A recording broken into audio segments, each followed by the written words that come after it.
나도 송혜교 씨, 자연스럽고 뽀얀 피부가 눈길을 끕니다. 최근 드라마 태양의 후예를 통해 중국에서도 엄청난 인기를 모으고 있죠. 그래서일까요? 나도 송혜교처럼 되고 싶다는 외국인들이 한국 화장품에 높은 관심을 보이면서 화장품 매출이 쑥쑥 증가하고 있습니다. 지난해 우리나라 화장품 수출액이 3조 원에 달했는데요.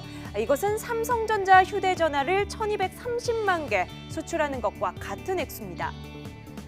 세계를 사로잡은 한국 화장품, 그 비결은 무엇일까요? 또 지속적인 K-뷰티 열풍을 이어가기 위해서는 어떤 노력이 필요한지 알아봤습니다.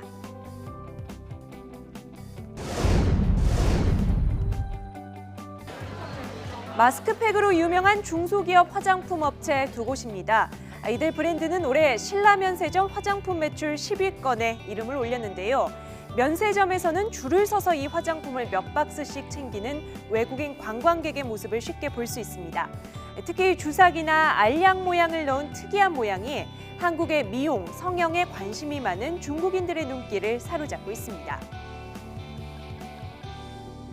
특히 이제 중국인들이 좋아하는 이제 판다나 복숭아, 바나나 모양, 토마토 모양 같은 독특한 용기로 어떤 K-뷰티의 성공에 한몫을 했다라고 생각을 합니다. 네. 또 이거와 함께 이제 정부에서도 어떤 R&D에 대한 그 예산을 또 지원을 하고, 그다음에 산업 경쟁력 향상을 위해서 규제 개혁이나 맞춤형 지원 정책을 추진을 해서 네. 경쟁력을 높이는 데 큰 힘을 보태해 주었기 때문이라고 생각을 합니다. 예.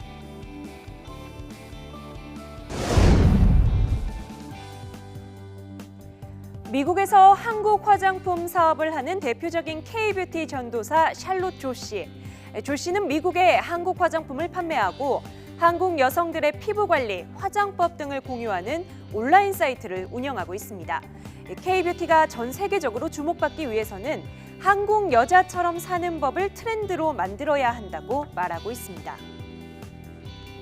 현재 이 사이트는 설립된 지 3년 만에 회원이 2만여 명, 연매출 200만 달러를 넘어설 정도로 성장세를 이어가고 있는데요. 고객의 70%가 비아시아인이라고 합니다. 한때 전 세계적으로 프랑스 여자처럼 사는 법 열풍이 불면서 파리지앵의 라이프 스타일을 소개하는 책과 상품이 인기를 모은 적이 있는데요. 이런 사례를 참고해서 드라마와 K-팝이 불어넣은 최근의 한류 열풍을 화장품과 패션 같은 또 다른 산업 영역으로 확장하는 방법을 생각해 볼 수 있겠습니다. 무엇보다도 그 품질 경쟁력을 높이기 위해서 R&D와 같은 투자는 지속적으로 이루어져야 될 것이고, 네.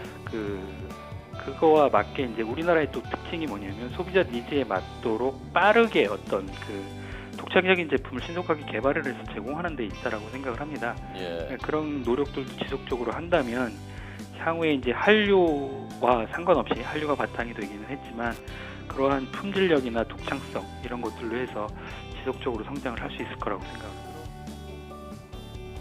지난해 우리나라 화장품 가운데 가장 많이 팔린 제품이 바로 이 제품입니다. 아모레퍼시픽 화장품으로 1,179억 원의 매출 성과를 냈습니다. 중소기업 제품인 이 마스크팩도 519억 원의 매출을 올리면서 시장을 놀래켰습니다. 한국 여성들이 화장을 잘한다는 이야기는 방송을 타고 프랑스에까지 전해졌는데요. 콧대 높기로 유명한 최고급 백화점도 한국 화장품에 문을 열었습니다. 라파예트의 한국 화장품이 처음 입점한 데 이어 세계 최대 명품 그룹이 운영하는 화장품 매장에까지 진입하기도 했습니다. 한국 화장품이 전 세계 시장을 공략하기 위해 풀어야 할 숙제도 있습니다. 일단 화장품 용기의 영업 표기부터 개선해야 한다는 목소리가 나오고 있는데요. 예를 들어서 미백을 강조하는 화이트닝의 영문은 인종차별적인 발언이 될 수 있기 때문에 피부를 밝게 한다는 뜻의 브라이트닝이라는 용어를 쓰는 것이 더 효과적이라는 것입니다. 문화와 인식의 차이를 잘 이해해야 전 세계적인 브랜드로 거듭날 수 있다는 뜻이겠죠. 한국 여성의 자연스러운 아름다움 자체가 한류의 대표적인 아이콘으로 떠오르고 있습니다. K-뷰티가 탄탄대로를 달리기 위해서는 새로운 아이디어와 제품 경쟁력에 더해 한국만의 라이프 스타일을 소개하는 다양한 문화 상품을 꾸준히 개발해야 할 것 같습니다.